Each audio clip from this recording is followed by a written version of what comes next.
నమస్తే, నేను మీ Ravi Prakash. Welcome to 3TV real estate. Amaravati అండి. అమరావతి వెస్ట్ బైపాస్ ఆ ప్రాంత వాసులందరికీ తెలిసిందే.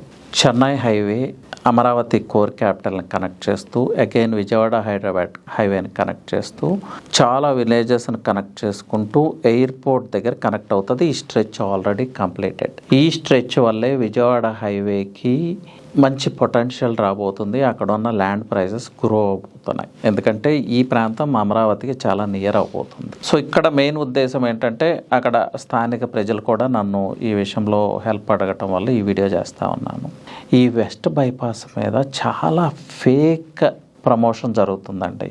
ఆ ప్రమోషన్ని ఎన్కౌంటర్ చేయడానికే ఈ వీడియో.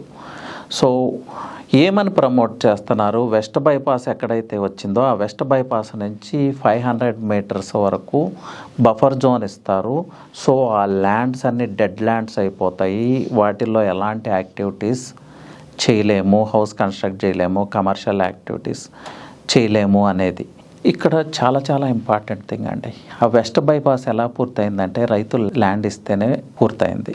ప్లస్ ఆ వెస్ట్ బైపాస్కి అటాచ్డ్గా ఉన్న రైతులందరూ ఆల్రెడీ నష్టపోయారు. ఎందుకంటే వెస్ట్ బైపాస్కి సర్వీస్ రోడ్డు ఉండదు, ఓన్లీ రెసిడెన్షియల్ ఏరియా ఉన్న దగ్గర స్లిప్ రోడ్స్ ఉంటాయి. సో ఈ అటాచ్డ్గా ఉన్న ల్యాండ్స్ అన్నీ చాలా డౌన్లోకి వెళ్ళిపోయినాయి. సో వాటికి వాల్యూ పెరగాల్సింది పోయి పెరిగిందో తగ్గిందో అర్థం కాని పరిస్థితి. ఇప్పటికే ఫార్మర్స్ చాలా నష్టపోయారు. అగైన్ ఇలాంటి ప్రచారాలతో బఫర్ జోన్ ఇవ్వటం ఏంటంటే అదేమన్నా వాటర్ బాడీనా లేకపోతే మేనేజ్డ్ హైవేనా? ఎలా బఫర్ జోన్ ఇస్తారు? సో ఓకే, మీరు చెప్తా ఉన్నారు, మీ దగ్గర ఉన్న ప్రూఫ్స్ ఏంటి? గవర్నమెంట్ చేసిన అనౌన్స్మెంట్ ఏంటి? లేకపోతే ఏమన్నా జీవో ఉందా? ఇలా రైతులను అన్యాయం చేయటం ఎంతవరకు కరెక్ట్? నాట్ ఓన్లీ రైతులండి, చాలామంది రియల్టర్స్ అక్కడ వెంచర్ చేస్తూ ఉన్నారు. మీరు ఇలా ప్రచారం చేస్తే వాళ్ళ పరిస్థితి ఏంటి? రియల్టర్స్ పరిస్థితి ఏంటి? పోనీ అక్కడ చాలామంది ఇన్వెస్ట్ చేశారు, వాళ్ళ పరిస్థితి ఏంటి? సో ఎవరు ప్రచారం చేస్తున్నారు ఏంటనేది నాకైతే తెలీదు. నేను కూడా చూశాను. ప్లస్ గొల్లపూడి ప్రాంతం అసలు కొంతమంది కూడా ఆ విషయాన్ని నా దృష్టికి తీసుకురావటం జరిగింది. నేను కొంతమంది హైవేస్లో పనిచేసిన సీనియర్ ఆఫీసర్స్తో కూడా మాట్లాడాను. ఇలా ఏమన్నా ఉంటుందా అని. నో అండి, ఛాన్సే లేదని వాళ్ళు చెప్పారు. సో రైతులు భయపడాల్సిన అవసరం లేదు, రియల్టర్స్ భయపడాల్సిన అవసరం లేదు. అలాగే ముఖ్యంగా ఇన్వెస్టర్స్ ఆల్రెడీ పాపం కొంత వెంచర్స్లో ఇన్వెస్ట్ చేస్తున్నారు. అలాంటిది ఏమీ లేదండి. దాని గురించి ఎలాంటి భయపడాల్సిన అవసరం లేదు. మీరు నష్టపోయేది కూడా ఏమీ లేదు. ఇంకా ఫర్దర్గా ఆ చుట్టుపక్కల వెంచర్స్లో ఇన్వెస్ట్ చేయాలి అనుకుంటే ఒక మంచి వెంచర్ని ఐడెంటిఫై చేసి ఇన్వెస్ట్ చేసుకోండి. ఎందుకంటే వెస్ట్ బైపాస్ అనేది వరల్డ్ క్లాస్ కనెక్టివిటీ, మీ అందరికీ తెలుసు.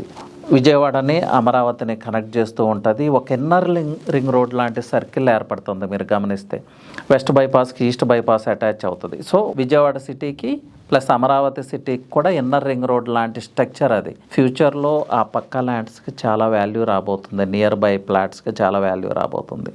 So no need to worry అండి. అలాగే అమరావతి విషయంలో ఇది అందరి క్యాపిటల్ అండి. ఒక ప్రభుత్వానికో ఒక పార్టీకో సంబంధించిన విషయం కాదు. అది అందరూ దృష్టిలో పెట్టుకోవాలి. ఇప్పుడు రాజకీయ నాయకులే ఇంతకుముందు అమరావతిని సమర్థించిన వాళ్ళు ఇప్పుడు పార్టీలు మారి వాళ్ళే సమర్థిస్తూ ఉన్నారు, వాళ్ళు ఇన్వెస్ట్ చేసుకుంటా ఉన్నారు. సామాన్యులైన మన ఇన్వెస్ట్మెంట్ని మనం ఎందుకు పాడు చేసుకోవాలి? ఒకసారి ఆలోచించండి దయచేసి. అది సో దీన్ని నెగిటివ్గా తీసుకోవద్దు, పాజిటివ్గానే ఆలోచించండి. సో అలాంటి బఫర్ జోన్ అయితే ఏమీ లేదు, డోంట్ వరీ. సో మా 3TV రియల్ ఎస్టేట్ నుంచి ఈ ఇన్ఫర్మేషన్ మీ అందరికీ పాస్ చేయాలి, భయపడాల్సిన అవసరం లేదు అనే ఉద్దేశంతో ఈ వీడియో చేయటం. సో థ్యాంక్ యూ అండి. ప్లస్ ఆ ఏరియాస్లో ఇన్వెస్ట్మెంట్ గురించి నాతో ఏమన్నా మాట్లాడాలి అనుకుంటే, లేకపోతే అమరావతి గురించి ఎలాంటి ఇన్ఫర్మేషన్ కావాలన్నా యూ కెన్ కాల్ మీ అండి. నా నెంబర్ వచ్చి 9133728888. So thank you, all the best.